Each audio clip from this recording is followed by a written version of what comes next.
Sure. Welcome, everybody. Thank you so much for joining us this morning or tuning in after the fact as this is recorded.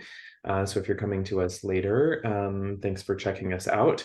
We're thrilled to have the opportunity to talk to you a little bit today about the James Beard Foundation's new space at Pier 57 in New York City.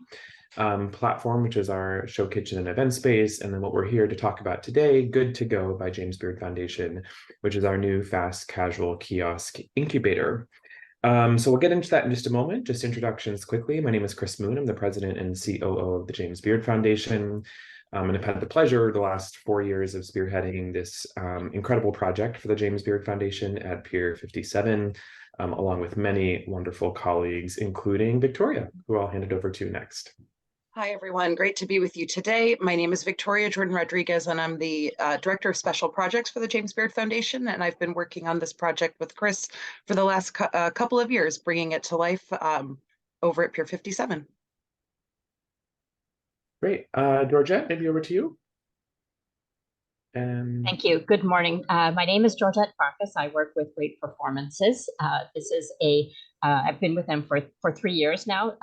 Great Performance is a company that has been serving New York City, serving and cooking for New York City for over 40 years, known initially as a full-service catering company, but now a full-service hospitality management company managing cafes and restaurants. Very long-standing and mission-driven relationship with the James Beard Foundation, which brings together, I think, the purpose of this partnership. We are the operators with James Beard of platform and its adjacent Good to Go kiosk. Oh yeah, here. Fantastic. And last but not least, Chef Joe. Hello, everyone. My name is Joseph Hayes III. I'm the executive chef at Platform by James Beard Foundation at Pier 57. I have been with the company since the space opened, and so we're really excited to speak with everyone today. Looking forward to it. We have a busy kitchen, so mind any noise that's in the background. We're actually in production, so this is what to expect. See you all soon. Thank you, Chef.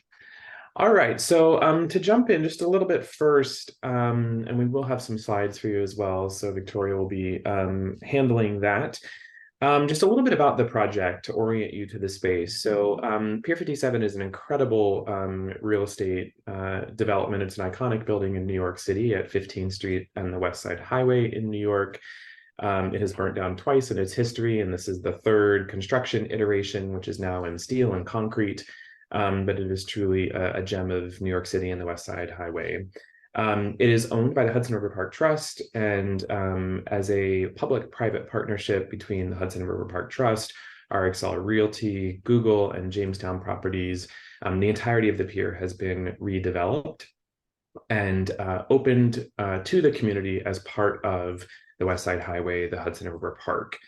We were really thrilled, the James Beard Foundation, to be invited in to be a part of this exciting new project. And to help anchor the ground floor of the pier, which largely centers around food and community space. So with that, we have launched Platform by the James Beard Foundation, which is a brand new show kitchen attached to the event space where Chef Joe is seated right now, that has become the hub of activity for the James Beard Foundation in New York. We are just launching our Chef in Residence program at Platform by JBF in May, where chefs are invited in for 1 week at a time to be in residence in our kitchen and host a variety of different programs and events over the course of the week that they are there with the support of Chef Joe and team. And all of those events are open and available to the general public at a variety of different price points, including at sometimes free. So that is the Platform by JBF show kitchen and event space. Attached to that space, sharing a back of house space, is the Good to Go by JBF kiosk. Good to Go is one kiosk within the broader Market 57 with the James Beard Foundation. That is a food hall or market on Pier 57, comprised of technically 17 different kiosks, one of which is the Good to Go by JBF kiosk. We made the decision to operate this kiosk really as an incubator for new fast casual concepts from established operators, as a way to address some of the barriers that exist for people looking to get into the hospitality industry, and specifically into food service. We recognize that securing investment, negotiating leases, and securing property, the upfront costs attached to starting a food and beverage business can be insurmountable at times.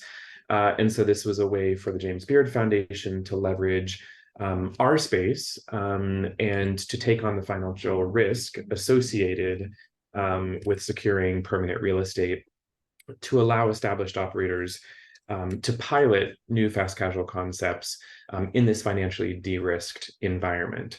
So we're really excited to be kicking this off.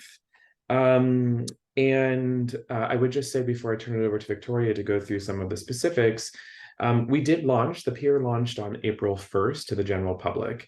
And with that, Good to Go is also operational. We made the decision upon our launch to really launch first with a selection of recipes that came out of our James Beard House Fellows program and the beard boxes that we ran over the last couple of years that were created and shipped across the country as a way to share the food of our Beard House Fellows with food lovers all across America.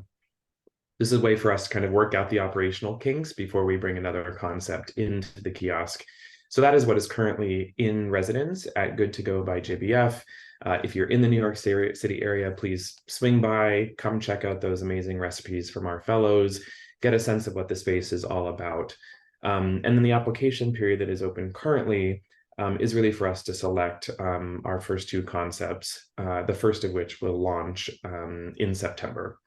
And so with that, I think that is the 35,000-foot overview of what we're doing. And with that, I'm going to hand it to Victoria to go through some of the specifics. Great. Thank you so much, Chris. So I think everyone at this point can see the screen I'm sharing here, the mission and values of Good to Go, which Chris, of course, went over.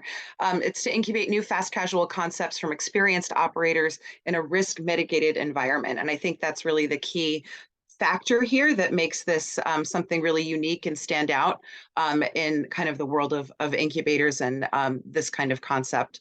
We're really looking forward to selecting our next two concepts with this application period. And in order to do that, we have put in place a few methods that we're going to be able to collect the appropriate information and really get an understanding of what kind of concept you'd like to share with us.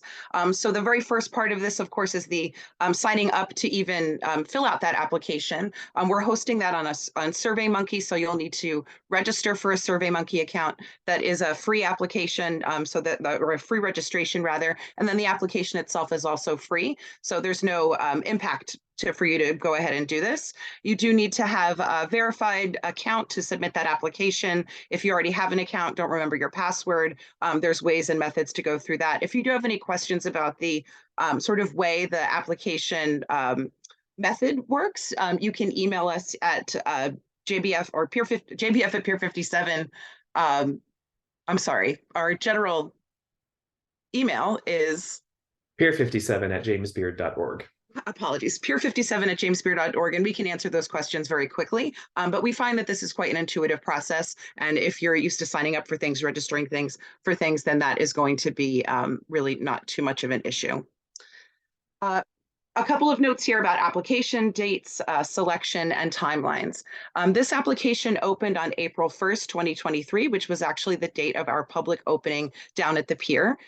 We were going to run this just until the end of the month, but we see that there's a lot of applications in process right now, and we wanted to make sure folks had enough time to check out this webinar, finish what they wanted to finish, and really complete their application. So we've actually extended that deadline an additional 2 weeks, and that's now closing at 11:59 p.m. Eastern Central Time on Friday, May 12th, 2023. So that is 2 additional weeks for you to complete those applications and share with your friends so that they also have an opportunity to complete an application as well, because we are looking to, as I mentioned, bring 2 different concepts into the mix with this application. So we're only going to be running it once a year. So we really want to make sure folks have an opportunity this year, because we won't be able to do this again until 2024. As Chris mentioned, in partnership with Dig In, we are looking for specifically a Black entrepreneur in the food and beverage industry for our first concept. We would love to see that first concept start right after Labor Day. It's going to last for about 6 months, and the applicant will receive support from the James Beard Foundation, Great Performances, our operational partner, as well as additional wraparound training and support from the Pepsi Dig In team and their partners. And then that second concept that we plan to launch is going to be, as we mentioned, 6 months later. So March 1st, 2024, that also will launch for 6 months. So then we'll be replacing that concept in September, and then that cycle shall continue. And we hope that that cycle continues for a really long time. I mean, this is obviously our very first round, but we, I think, are going to be refining this process and making it even better as the years go through here. So a lot of potential here over at our incubator. As far as eligibility requirements, one of the huge requirements for all of our concepts is to acknowledge and be in line with the foundation's values. I actually have those listed here on a later slide, which we'll be able to get into. The link to them is there, but truly this is the guiding principle of all of the work of the foundation, whether we're talking about the James Beard Awards, our Taste America program, our Greens program, and really any of the advocacy, sustainability, and women's leadership related programs that we have. These are all revolving around these values that we've laid out and that we are trying to adhere to and live up to each and every day. So it's very important that folks take a look at that and really understand what the foundation is trying to do in the culinary community and for the restaurant industry as a whole.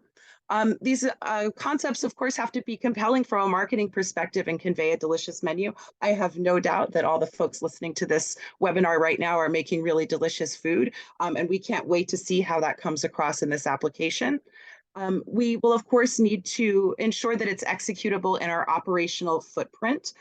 We do have FAQs up on the website, but we're going to hear from Chef Joe and Georgette a little bit later in today's session so that we can hear more about what's really going to work in our kiosk and what would be really challenging in the kiosk.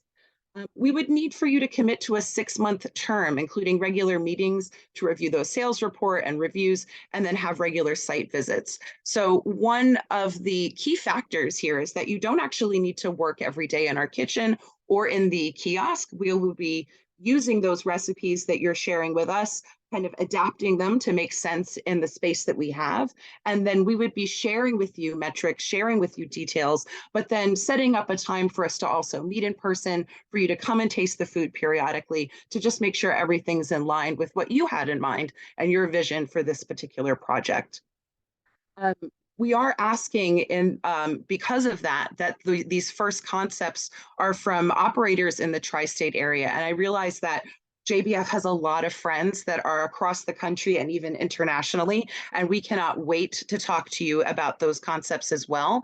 But due to sort of the operational newness of all of this, we really wanted to make sure we had quick and easy access to the chef that we're going to be working with to make sure that things are tasting the way that they should and that we are really living up to what your hopes and desires were for this concept. So because of that, we're making it a little bit easier on ourselves since we are local here to New York to really include the tri-state area.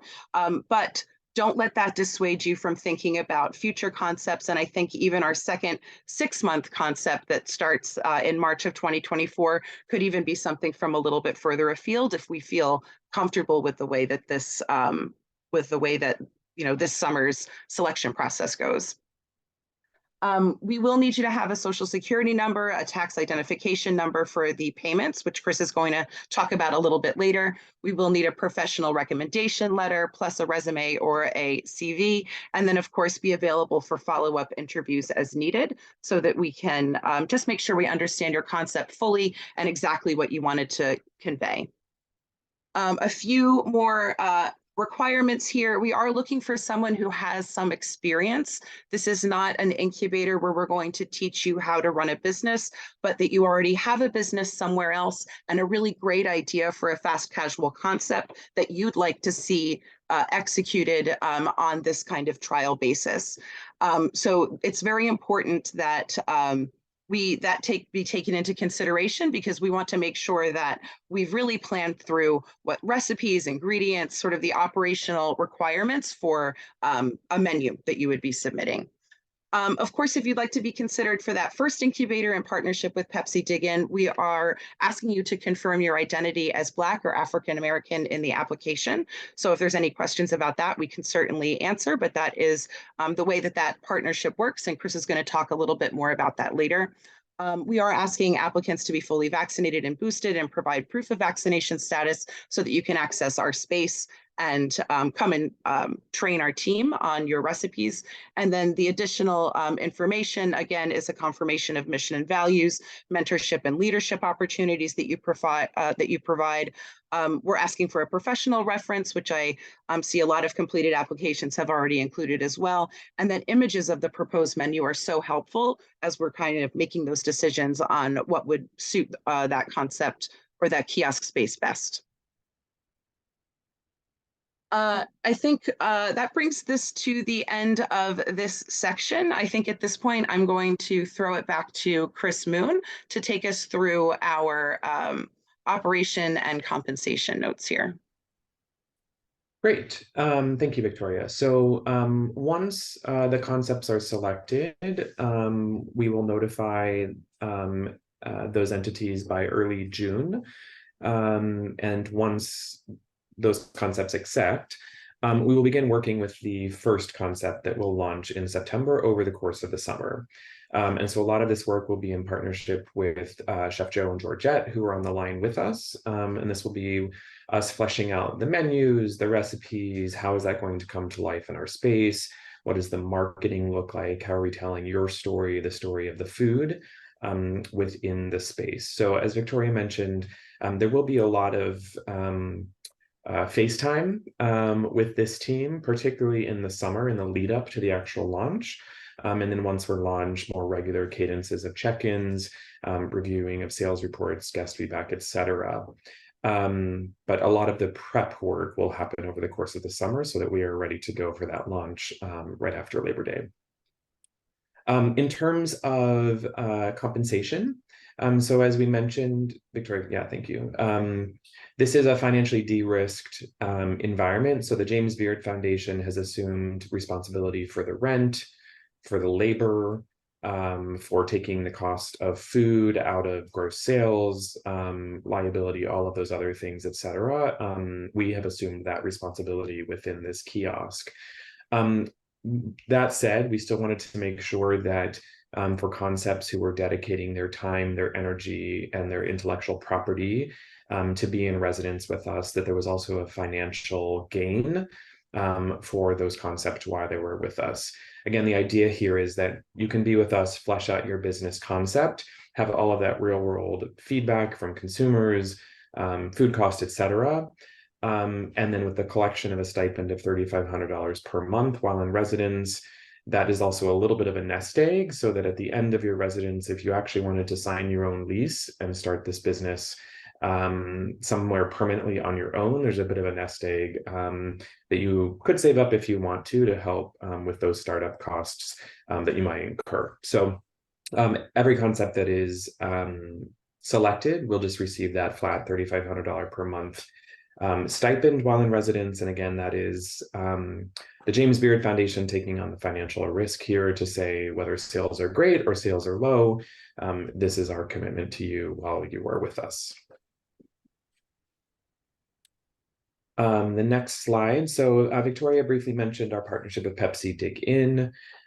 This was a commitment that launched in 2020 by Pepsi around their commitment to racial equity, and in specific to support Black-owned food and beverage businesses over 5 years. We have partnered with Pepsi Dig In, as Victoria mentioned, who is helping to execute one of our residencies per year.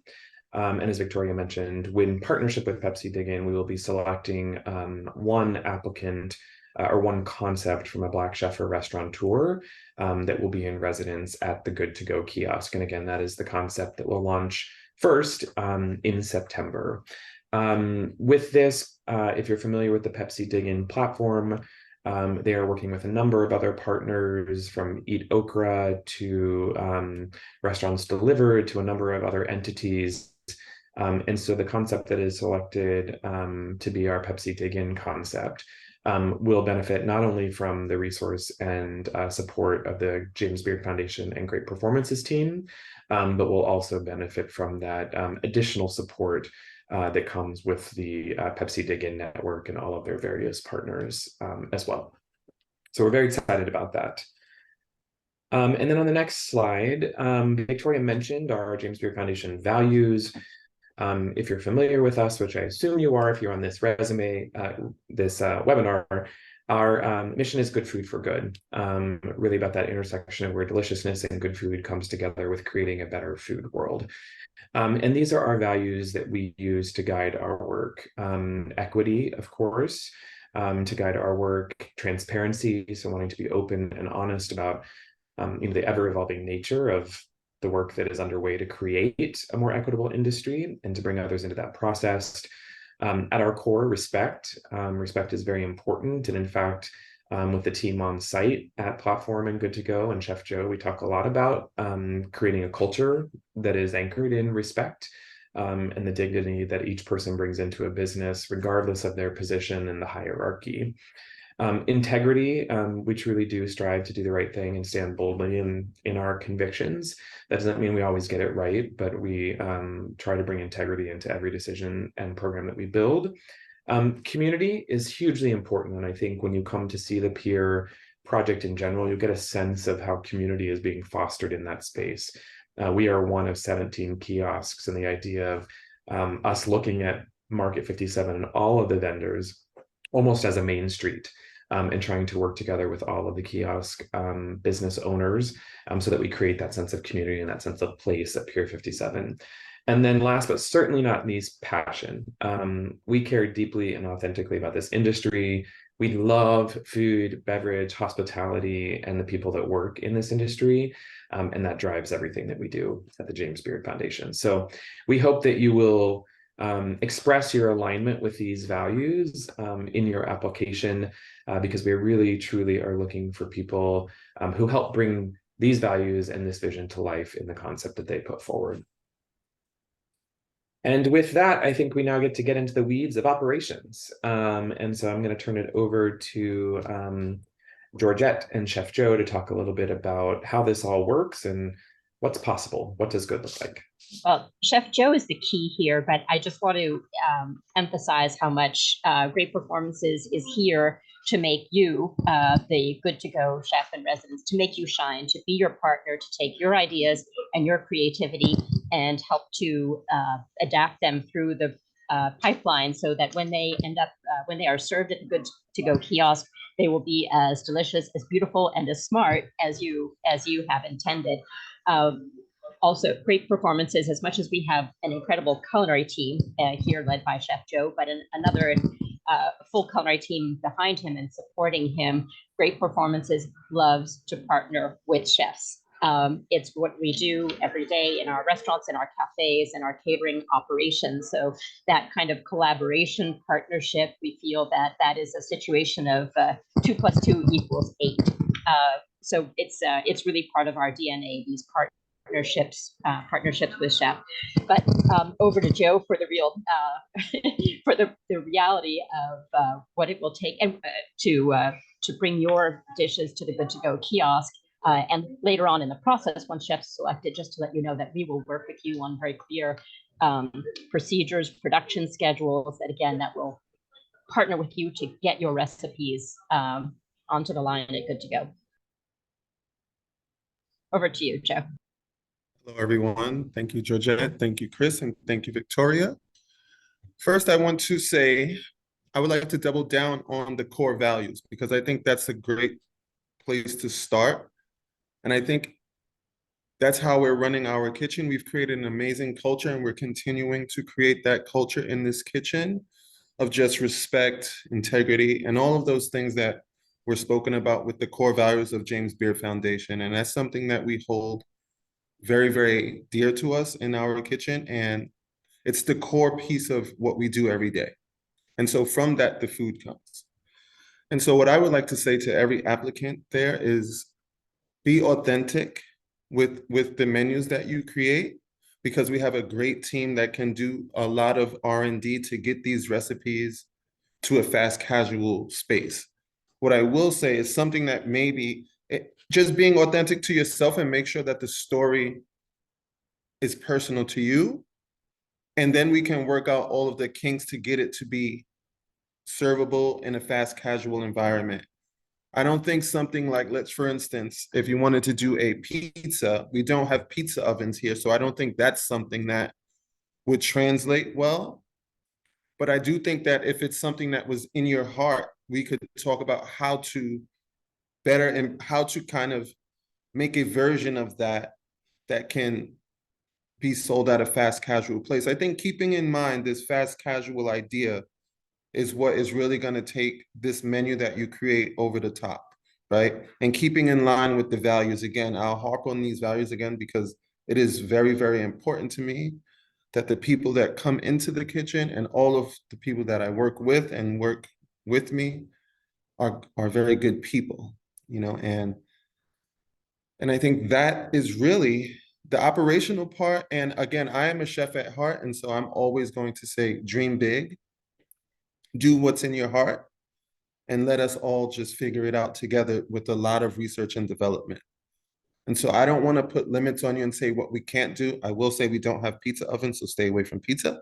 But everything else, I think if you come with a really bold idea, we have the team and we have the resources to really research and develop that idea and make it authentic, make it you. And the story should come from that. And we're ready to work with you. I look forward to working with the next candidate that's accepted. I'm really excited about this whole program. Sounds amazing. Great opportunity for everyone. GP loves R&D, so we look forward to doing that with you. Chef Joe, maybe, and I think I completely agree with you. I think that there's a lot that we can do with the space that we have and the sort of equipment that we've been able to procure. I wonder if you could speak specifically about what we have over in the kiosk for the pickup, as well as how that interacts with our show kitchen, which is, of course, our main full service kitchen, which we are executing events in for our other space or adjacent space platform. But the kiosk is certainly using that space as well to get things prepped and ready to go in the morning, right? Absolutely. So we have a fully furnished show kitchen that is really amazing. In the kiosk, currently, we have a turbo oven and an easy fryer, which are really amazing inventions. They allow us to do everything that we do in a really fast, casual way. But again, the kiosk is fully supported by the kitchen. And so in the kitchen, every day we're doing the main prep items, the bulk of the prep. We're doing most of the putting together so that in the kiosk, actually, all it is kind of piecing together the final steps of this dish. And so the turbojet works perfectly for that. And the easy fryer is an amazing invention that helps us execute the final steps of these dishes and just pulling it all together. But the kitchen is really the core of it because we're in there every day and that's where we're in the nitty gritty and really, really refining these dishes even every day, you know, making them better and better and better. Because the more we're getting to work with these ingredients and these dishes every day, we just get better at it. And that's the goal, is every day to get a little bit better. It's kind of a unique scenario where we have a full-scale production kitchen and a super team led by Joe, and that production kitchen is attached to the kiosk kitchen. So as the preparation can have intricacy and detail and complexity, but then we maneuver it into the pickup phase in the kiosk where you make it really smart for a fast pickup. So those two pieces, production kitchen and kiosk pickup kitchen, it's a great setup. And then speaking a little bit more about that menu that we're picking up in the kiosk, you know, obviously it's going to be hard for us to have 30 or 40 items, but we definitely want to have more than 2 or 3 because we're surrounded by 15 other of the most delicious kiosks, delicious menus. The other vendors in the food hall are really, really terrific. So we want to make sure that our menu stands out, is unique, but also has enough of a variety of items, so that, you know, all customers, all consumers, all guests have something that they can find and that they're able to eat over at Good to Go. I wonder, Georgette or Chef Joe, if we could talk a little bit more about what a good spread of recipes is, you know, what we kind of currently have as far as entrees and appetizers and snacks and things like that. And then if we could review the price point of those items that we currently have now and what you think would be a good comfort level in the market hall in general. Okay, I'll get this started and hand off to my colleague Joe. So I guess good editing is as important to any menu as it is to a great book or a great movie or a great music composition. That means you often may start with your concept and your ideas and lots of dishes, and when you get to the finish line, the best is what, you know, the best in terms of what will appeal to the clients, what will work really well operationally, what really represents your flavors, your story, your heart and soul. What we are working with currently is on our current Good to Go kiosk menus. And Joe, please feel free to fine tune here. 2 appetizers, 2 main courses, 2 desserts, and a snack item, beverages, of course. But we also have the bandwidth to swap those out, and that just comes down to smart R&D. So often a concept, as with any, I think everyone who's been a chef has done this, where you start your menu and you put a lot on the page, and you then focus it down to the things that really work. So that operationally right now, as I said, 2 appetizers, 2 main courses, 2 desserts, but with the bandwidth to rotate items in, because we know we will have tested them in the beginning so that they're there and ready to launch and sort of hit go. Joe, can you step in on the price points of your current menu items, which I know have been programmed so that they are smart within the whole context of the price ranges at Market 57, at Pier 57, so we're all kind of on the same playing field?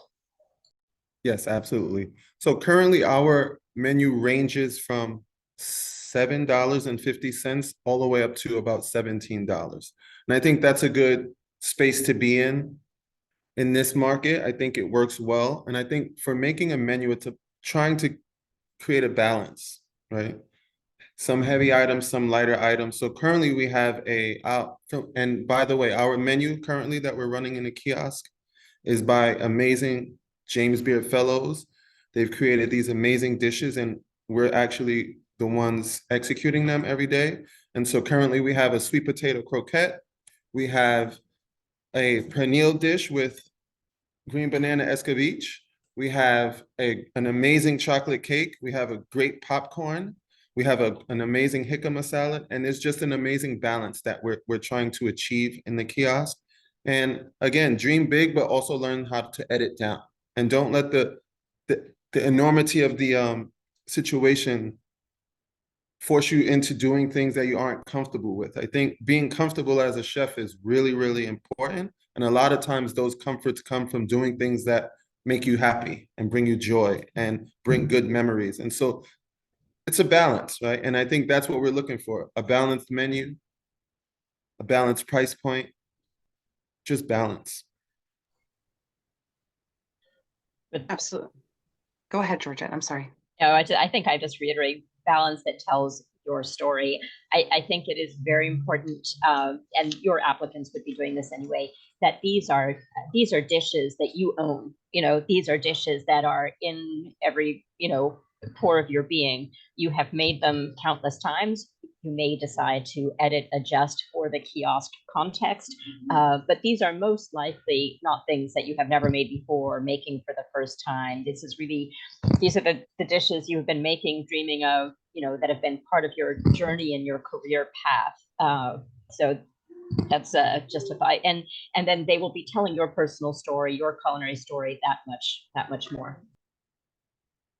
Absolutely. And I think, and certainly when considering your menu, your 6 month residency is going to span 2 different seasons also. So we're also looking forward to seeing seasonally what might be changing, bit by bit on these menus as well. So keep that in mind as you're sharing. And I think that we've requested we've requested 6 different dishes so that we can have an idea of what the spread is. And I think then in follow-up conversations, if you're kind of selected and brought to the next round, we would then get in touch with you and talk more specifically about how those items are made, what we would need to do to execute. One of the questions that I think is part of the application that's very important to us is what's non-negotiable from your menu as well. And when we say that, we mean, if you're a vegan concept, it's non-negotiable that you remain a vegan concept, or perhaps it's negotiable that you could procure a particular ingredient or item from this place or from this place. And you could be open to 2 different, versions of a dish depending on where that ingredient came from. But there's core values that are attached to each concept. And we certainly want to know what those core values are. And I don't think that there's any type of cuisine that's off limits. There's any type of concept that's off limits for us. I think we've mentioned the pizza concept. That would be very hard for us to do. But otherwise, there's just so much that we can do. And I can even think of a few varieties of pizza that we could probably pull off as well. But I think it's really important for us to know, if sustainable seafood is non-negotiable to your concept, let us know that so that we can ensure that we have the right partners in place, that we have the right purveyors in place, and that we really have an eye on how that changes the price point. Because I think, as we all know, good food for good, that for good is often, and this is the part that people don't often want to talk about, but it also, that for good is making sure everybody has that living wage and make sure that everybody is getting paid an appropriate amount. So we want to make sure that all of the things that are important to all of our mission and values are included and part of this decision-making process. While we're talking a little bit about ingredients, though, I think that it's important to note that Great Performances has access to a lot of terrific ingredients. So, things that are important to you, like organic vegetables or sustainable seafood, are likely not going to be an issue for our partner to procure. And I don't know, Georgette, if you wanted to speak a little bit more about kind of that process, because I know that that's something that's really, really important to everyone over there. Yeah. Any opportunity to talk about Ketchke Farm, Great Performances, is, I believe, the only hospitality management company, catering company that owns its own organic farm. Every chef would love to own an organic farm, but we actually have one. It's in Kinderhook, New York. Our menu development chef, Andrew Smith, works directly actually with our farmer to plan each growing season so that they are planting and harvesting items that, not the things that they could already procure from all of our other purveyors, but things that are a little bit special and out of the ordinary that make our menus, that set our menus apart. So we would be thrilled to share with you our growing list, our harvest list for each season. And actually the fall is a very strong, season for, like, is it in the Northeast for any farm in this region. So if you love organic local produce, we have plenty of our own from Ketchke Farm. So I'm just throwing that into the mix to inspire you vegetable produce lovers out there. That said, we know that menus have to be smart because part of this experience is, yes, making your food as delicious as it can be and, getting it into that kiosk. But part of this experience is also learning the fast casual, the business side of the fast casual. Every menu has balance in flavors and textures, lighter dishes, heartier dishes, but every menu also has a food cost balance. Well, this item may have a higher food cost. That means we balance it out with another item with a lower food cost. It's a bit of a jigsaw puzzle and a chessboard, but this is something that every chef works with. Excellent. Thank you, Georgette. Just a note to everyone out there in our audience today, if you do have any questions for any of our participants, please feel free to pop them in the chat. We would love to answer them and make sure that we answer all of the questions that everyone has.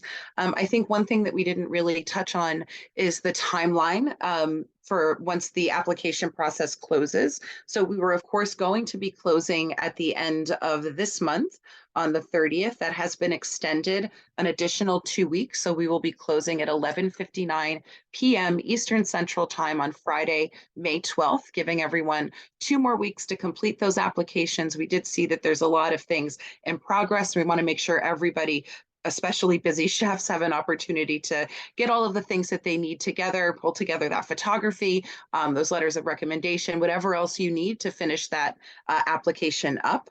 I think things are going to move really fast once that application closes, because we are going to need to identify a few finalists, really talk through what those menus would be, and then select our next 2 concepts. And then, as Chef Joe mentioned, there's a lot of opportunity to work out a lot of the recipes and sort of the run of show for that menu, but we'll need some time to do that. So I think this summer, July and August, is going to be key R&D time, and then we'll also be putting together on the JBF side a marketing and comms plan that will announce what this new concept is going to be, announce the opening date, and really whatever related information that we want to share with the public on that. So I think that once that application process closes May 12th, we will likely know who is going to be selected by the beginning of June, or maybe the first week of June. We don't actually have that date completely set yet. We'll certainly make that announcement online when we do have the date set, but we will want to move, like I said, very fast on that. So there's lots and lots of time for you to come in, meet Chef Joe and the team, and really work out what all the recipes are going to be. I want to assure the candidates that, once your selections or chef selections have been made, we will communicate very clearly with R&D schedules, which will adjust with your chef partners to work with them in their schedules. But we have a template for that R&D schedule that gets everything to you at James Beard, so that you have the time to share and communicate with the world. We'll come to your selected chefs with a really clear plan. I think a question did come into the chat, which I wonder if I can pass over to Chris Moon. Yep, I typed in answers for a few, but I'm happy to address them so they're recorded. Can the payment of the stipend be made to a business instead of a person? Yes. We would just make the payment to the tax ID that we're provided. So if that's your business ID, that is certainly fine. And are there limits to how the stipend can be used? From our perspective, it is a stipend in recognition of your time and your talent that you're contributing. I would suggest, we can't give you tax advice, so I'd suggest that you consult with your accountant or tax professional to make sure you're both comfortable with how that might be used on your end. But there is no limitation necessarily from our side in terms of how you have to use that stipend. In terms of the question about beverage offering, it is our understanding that the concept could absolutely partner with Great Performances on additional beverage offerings for the kiosk space, particularly in the non-alcoholics side of the business. We do have a permit to sell beer and wine from the kiosk, but given that license is held by GP and GP only, it is actually solely up to the license holder to determine what alcoholic beverage is offered. So the visiting concept can certainly make recommendations, but it would be up to GP's final decision to determine what alcoholic beverages are on offer at the kiosk per SLA guidelines. Sorry, I'm just looking at the questions live as we go. Should our business concept have already accumulated sales? What if it hasn't launched yet? That is absolutely fine. We are just looking for the applicant to have had business experience. It does not mean that your business needs to be running currently. And in fact, in most cases, I would assume that the concepts that might be submitted have not been launched yet. That they are ideas from someone who's operating another business and wants to test out a new concept. So no need to prove proof of sales or proof of concept yet. This can be an entirely new idea. In terms of vaccination status, we would verify that once we select a concept and before we start working together. That is really about having that in place before you're physically on site with our team. So it doesn't necessarily need to be in this moment in the application, but we would look to confirm that prior to you arriving on site. And then what is the cover count per kiosk and average check value of the kiosks? It is interesting. We just opened on April 1st, so I think I'll have a more concrete reply on that when we close the month of April. The property manager is collecting daily sales information from every kiosk in order to see how the sales are going at large, at the pier, what is the traffic, what are the peak times, et cetera. We've been looking at our sales daily. As I said, we decided to open with our own concept so that we could work out some of the kinks. And I will share candidly that one of the kinks we're working out is the visual aesthetic of our kiosk. Within the broader market hall, our kiosk is getting lost a little bit. And so we are going to be making some edits to the kind of external decor of our space that we're working with property management on next week, actually, so that our kiosk pops and is as vibrant as all of the rest of the kiosks within the market hall. So all of that, I think, will affect what our daily sales look like. I would say right now, on average, on the weekends, we're averaging $1,400-ish in gross sales on a Saturday or a Sunday, but which I think is low in comparison to some of the other kiosks. And again, I think that is largely due to the aesthetic of our space that we are working to address with property management. So by the time we have a concept coming in September, I think all of those kinks will have been worked out, so that we're really putting this new concept on an appropriate platform and showcase. Another question in here. So we are not actually cooking each day. That is correct. There is not an expectation that you are on-site cooking every day. We have a full-time team from Great Performances that Chef Joe manages and has been training that will handle the daily execution. As Victoria mentioned, we would welcome you to come by. We'd welcome you to spend a day there every week. We'd rather welcome you to spend 3 days there every week if that's the kind of time that you have and that you'd like to invest in this. But it is not the expectation that you are on site every day cooking and overseeing the execution of your recipes. Speed round of questions. I like it. Any additional questions from anybody in the chat? As Victoria mentioned, if things come up after the fact, or for those who may be watching the recording of this, please do send us an email at pier57@jamesbeard.org. Again, that's pier57@jamesbeard.org. Victoria and I both get those emails, so we can be sure to get back to you in a timely manner to make sure to answer any questions that you have. If there are no further questions, it doesn't look like there are further questions. I guess maybe Victoria, Joe, Georgette, we will wrap it there. For those who are with us live, the archived recording of this will be added to the James Beard website, so that you can come back and access this or share it with others who may be considering submitting their application. And again, as Victoria mentioned, we have extended until May 12th. So you have a bit more time to get back in there, finish your application. And as Chef Joe said so well, show us who you are in your application. That's what we are most excited about. We want to see your passion come through. We want to hear your story and how you tell your story through food. That's what we get very excited about here at the James Beard Foundation, and what we want to make happen for you, an incredible applicant. So with that, thank you for joining us today. Team, thanks for being on and answering so many questions and providing such great context. And we hope that you'll come see us at Pier 57 and at Good to Go very soon. Come check us out. Thank you, everybody. Have a good day.